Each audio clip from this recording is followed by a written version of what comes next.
Right. And yeah, like some of their stories really got me in the heart. I found myself tearing up and I had to stop.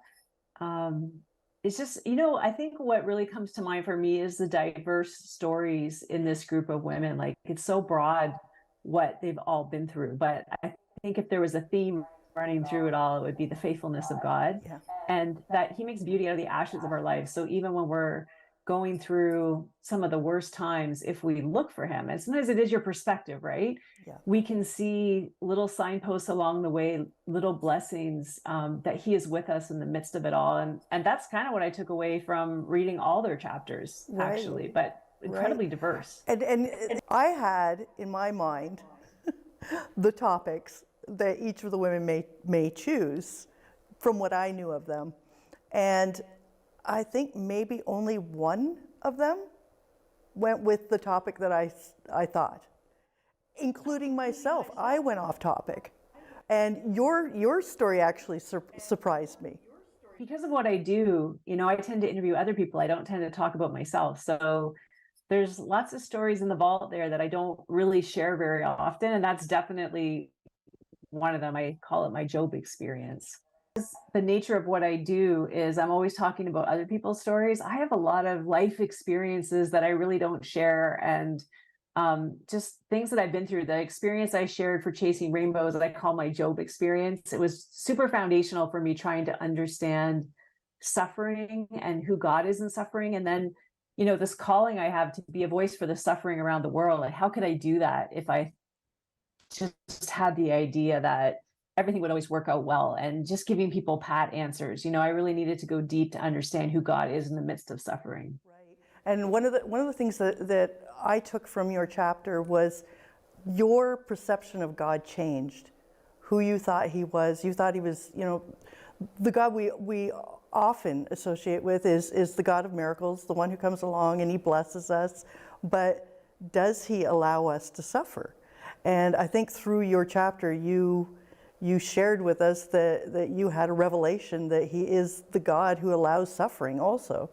Grew up with this understanding of theology that as a follower of Jesus, like I would just have wealth and health and I would just be blessed and my life would be amazing. And so it was pretty shocking to me when I went through a season where I lost everything. And I was kind of like, how could you do this to me, God? I'm so committed to you right now, more than I've ever been in my whole life. And then in this moment, I lose everything.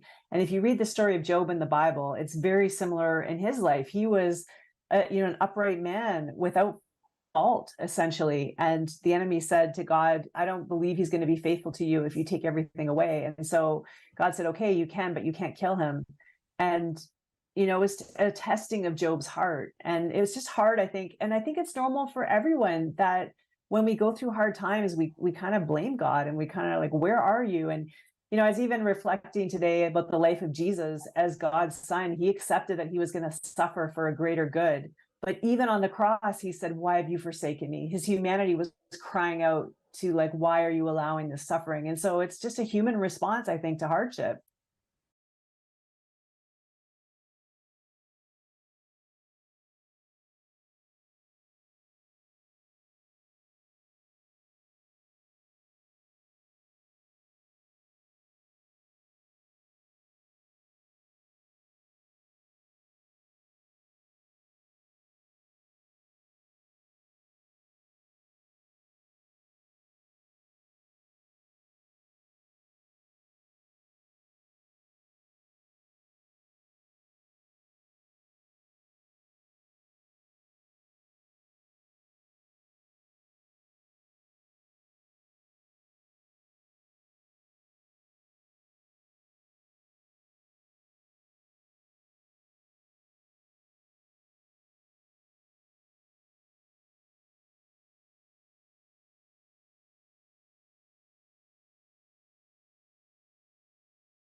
Like even Jesus, why have you forsaken me? You know, he had that moment on the cross where he realized that he had to suffer to give us life. But it didn't mean that he didn't suffer.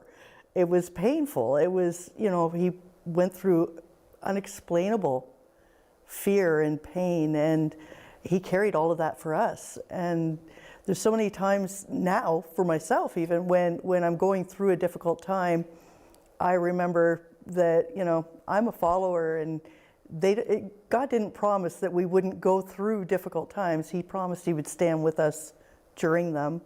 And that is what, you know, gets me through.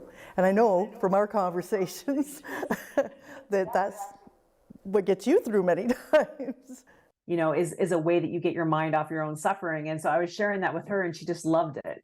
It was such an encouragement. Like we can dumb it down to pay it forward, but basically it's, you know, when you're concentrating on giving, you're not concentrating on yourself. And that's, you know, for me, it's become a way of life.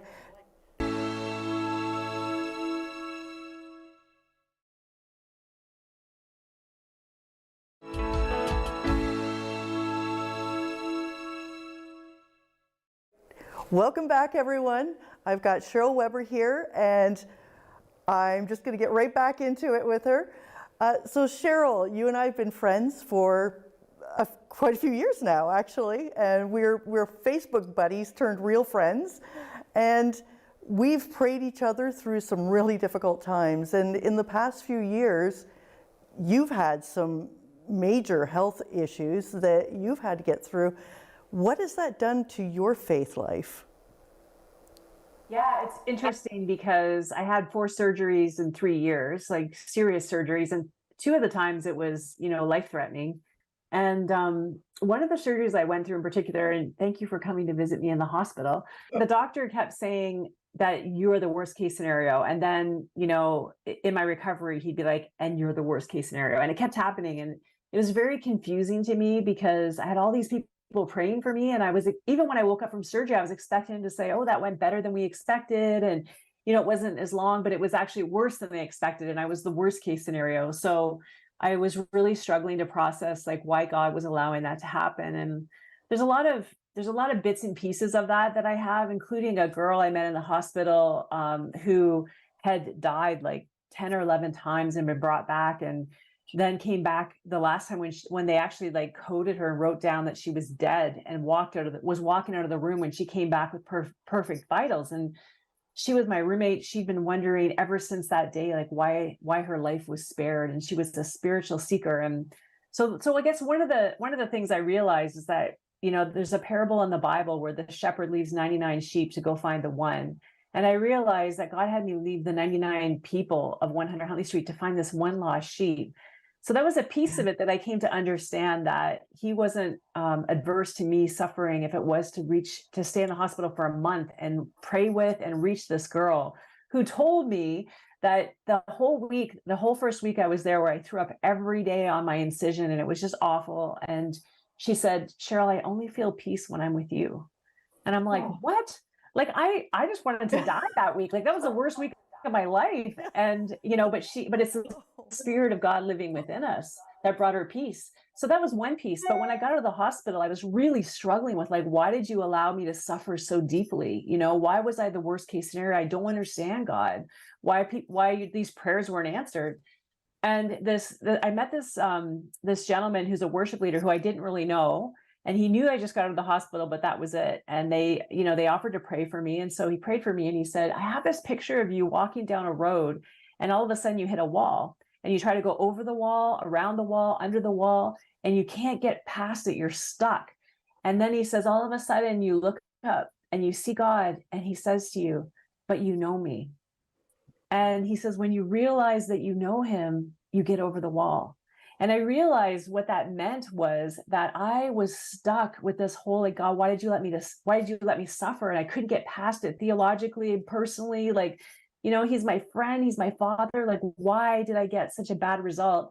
But when I heard that and I realized I know who he is, I may not understand all the reasons why this happened to me, but I know you are good. I know you are kind. I know you are love incarnate. You know, I know your plans for me are for good. And so somehow that just removed all my questions. It's just to realize that I know who he is and I can trust in that even when I don't understand. And that has been so helpful to me. I can't even tell you, I'm so thankful to that man for praying for me and sharing that little nugget of wisdom, which changed my life. You know, it's while you were saying that, and I mean, clearly I'm agreeing all the way, because I wouldn't be who I am without the suffering that has happened in my life. That's what causes the real growth and the stuff that really takes. You know, it's easy to learn a lesson and then let it go, but when you go through stand in the fire, you know, you could feel it for the rest of your life. And while you were, one of the questions that you asked me actually on your show was, what would you tell someone who comes to you and says, I keep reaching out to God, I keep asking, you know, for him to be with me, but I don't feel him right now. Is he still there? What would you have to say to them about that? We judged everything in life by our feelings. We wouldn't stay with our spouses. We wouldn't keep loving our kids when they were behaving terribly. I mean, you can't judge on how you feel. And so faith wouldn't be faith if you had everything that you needed and you felt the feels all the time. Like faith is the substance of things hoped for, the evidence of things not seen. God promises he will never leave us or forsake us. And so what he's looking for in that moment when you feel so alone is like God, like the Psalms, you know, David, he pours out his heart. I feel like you're so distant. I don't understand. Everybody's against me. Why don't you help me? Where are you? And then he kind of turns it around after he pours out all of his feelings and he goes, but I know you're faithful. I know you're there. I know you're going to advocate for me. And so I think it's that realness of a relationship where we're not being a big fake Christian and saying like, you know, everything's great all the time and my faith is stable, but it's being honest with God because he already knows. So it's no big surprise. You know, get the poison out, get the feelings out, get the hardship out, and then, you know, hopefully land in a good place to say, even though I don't feel you, I know you promised you never leave me. So sometimes I just say, like, show me, like, send me a little God wink, a little moment in my day where I just know that you're still there, and send me some encouragement, even I say sometimes, because I need it just like everybody else. And he does. When I was preparing to talk to you, I actually went through some scripture and I was reading about Job. And one of the things was that I mean, his family came against him. His friends turned against him during the time he was so ill. He didn't have anyone but God to reach out to. It actually says that he was in such a bad state that he didn't even have dogs to lick his wounds. And I'm like, oh my gosh, you know, what a terrible state to be in. But God came back and he blessed Job. And could you now look back at where you've been and see the blessings that have come forth from them? The Bible talks about that we can comfort others with the comfort we've been given. And I think what I've seen, you know, my job is to advocate for people all over the world that are suffering. And I don't have pat answers for them. Sometimes you just have to enter into suffering and grieve with them. But I think, you know, through my job personally, whenever I meet someone who's suffering, I just have a deeper sense of understanding and encouragement and perspective that I just love to share with people. And I think I've been able to encourage a lot of people who've been suffering because I get it. You know, I think before I had that theology where everything would be great, and I would have just said something like, you know, like, just have more faith, or just, it's real. Suffering is real. And it's hard sometimes to know where God is in the middle of that. And, you know, I just had to learn to trust his character when I don't understand his ways. And I think that God gave me this incredible key that is just helped me so much. And I've been able to share it. Even just this week, I mentioned I talked to a woman who was losing her sight, and we had a really great, deep, hard conversation about suffering and how to find God in the middle of it. And yeah, she was amazing.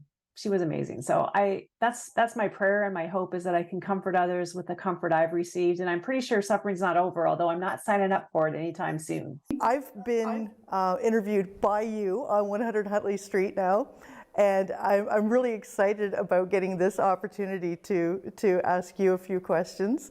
But first, we're going to take a little break.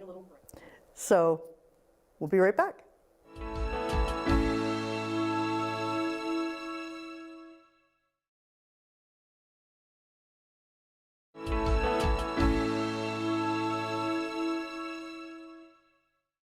Welcome back to Chasing Rainbows Author Edition, and we're so excited to have my friend Cheryl here with me. And Cheryl, just before we start to wrap up, I'd love for you to share a little bit about what you do in your job. Yes, I host 100 Huntley Street, of course, which is a national Christian television show. I've been doing that for a number of years. And I also recently just took a new job as director of Crossroads Cares, which is our relief and development arm. So I've been working with our relief and development for many, many years, but actually leading the charge now. And so it's been a really cool season. I'm so passionate about being a voice for people who don't have a voice, giving them a platform, partnering with people around the world, changing, hopefully being part of helping to elevate them or address situations that they're in, from trafficking to hunger to clean water. You know, there's so much suffering going on in the world. You can't help everyone, but you can help the people that God brings across your path, and you can partner with them. And you know, people in the global south are so motivated to change their life. Sometimes they just need a little aid, a little help, and it can change everything for them. And so I just think it's been absolutely amazing to, you know, see the generosity of Canadians as they respond and make a difference. It's hard to see suffering. It's hard to be with people who are suffering. But then when you see them have clean water, I recently saw a well dug for the first time in my life. And when it hit water, everybody was dancing and I was crying. It was like such an amazing experience, understanding how that was going to change their lives. So there's just, it's all possible. I think that's what I really want to say, is it's all possible. It just takes people of goodwill all coming together. And then, you know, what you can't do alone, we can do together. Right, and it also takes listening for that still voice, that, you know, and learning from the experiences that you were giving. See, God was preparing you for this new job by allowing you to go through that kind of suffering, because now, I mean, you've always been kind and empathetic, but I love how God allows us to go through these, you know, storms in our lives, these terrible storms, and they're whipping around us, but right at the center of it, he's planning, he has a plan, and he's preparing you, and you were able to take that and find the rainbow in it, and, you know, do something with that. And the patience it takes, and the prayer it takes, you know, to get through these things can be immense, because we see directions for ourselves that sometimes God has other plans for us, right? And I mean, I love watching what he does with you. Suffering of the world. I think a lot of people have a crisis of faith. So even people who may know you, Rochelle, and see what you've been through might say, like, she's serving God, where's her God now? I mean, it is really, really tough. But I think one thing I've realized and learned is that if we've been born with any advantages or privilege in our lives, it's not just for us to enjoy and be thankful and say, aren't we so lucky? But it's that we leverage our benefits on behalf of others. And we all have to give an account of what we've been given and what we did with it. And so I think for me, you know, I may not have a lot of funds, but I have a voice. And if I use my voice, if I use my time, if I use my talent to try to make a difference for others, then I'm taking the talents that God has given me and using them on behalf of others. And I think we all have a responsibility to do that, not as a savior, but just as being responsible with what you've been given. That's beautiful, actually. And you know, it's that pay it forward mentality. I mean, I think, you know, God invented it. We just came up with a cute catchphrase for it later, but God has always wanted us to take the blessings that he gives us and go forward and multiply them. Like, you know, with the fishes and the loaves, he'll take a little and do a whole lot with it. And so we don't have to be these, you know, amazing, miraculous giants of society. We can just be, you know, Rochelle and Simcoe, or the Wonder Woman Cheryl or anyone else, and he'll take that and bless far more than we ever could have imagined. And I love watching him work in, like I said, I love watching him work in your life and seeing where my friend, will pop up next and what plans he has for you. Are there any plans coming up? Any big adventures on the horizon, or maybe a show to be watching for? Well, I'm hoping in the new year to get to Cambodia and Ukraine. Ukraine is going to be a little touchy because you can never really predict when bombs are going to fall, but I'm really hoping to go there. We have partners on the ground who are so faithfully risking their lives to help people fleeing the war. So we'll see what's next. I think the one thing is just to say yes to God when you don't feel worthy, and he'll use whatever you offer him, whatever you give to him, and he'll use it in a way that's greater than you ever imagined. Cheryl, first of all, thank you so much for sharing your inspiring journey with us here on Chasing Rainbows, the author interviews. So remember, folks, in the midst of life's storms, there's always a rainbow to chase. Until next time, keep looking for the beauty in those storms.